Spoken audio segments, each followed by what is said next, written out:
Heute ist der 181. Geburtstag des modernen Hongkongs, der aber aus politischen Gründen in Vergessenheit geraten ist. Nun möchten wir euch gerne einladen, mit uns zusammen in die Zeitmaschine einzusteigen, um die Geschichte unserer Heimat kennenzulernen. Am 26. Januar 1841 landete der britische Kommodore der Royal Navy, Gordon Bremer, am Possession Point auf Hong Kong Island. Dieses Ereignis markiert den Anfang des modernen Hongkongs. Nach dem Ende des Zweiten Weltkriegs entwickelte sich Hongkong nicht nur zu einem internationalen Finanzzentrum, sondern auch zu einem Exporteur für Film und Musik, wodurch sich seine einzigartige Kultur verbreitete.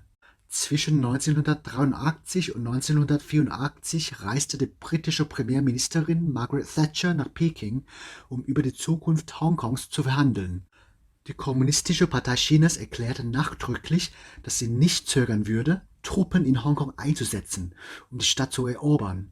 Das internationale Abkommen, die chinesisch-britische Gemeinsame Erklärung zu Hongkong, besagt, dass die Stadt nach der Übergabe im Jahr 1997 50 Jahre lang unverändert bleiben sollte. Deng Xiaoping, der damalige Generalsekretär der Kommunistischen Partei Chinas, sagte einmal bemerkenswerterweise, dass noch weitere 50 Jahre zu gewähren wären, wenn die versprochenen 50 Jahre nicht ausreichen sollten. Nun sind wir zurück in der Gegenwart.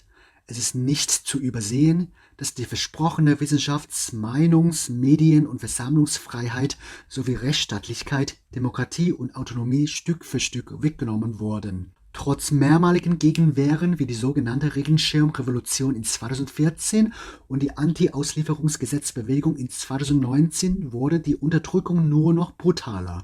Mit der Verabschiedung des Nationalen Sicherheitsgesetzes in 2020 wurde das letzte bisschen Freiheit und Rechtsstaatlichkeit in dieser internationalen Metropole zunichte gemacht.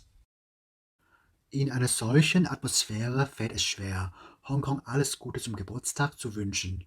Statt alles Gute zum Geburtstag wünschen wir Hoffnung für Hongkong.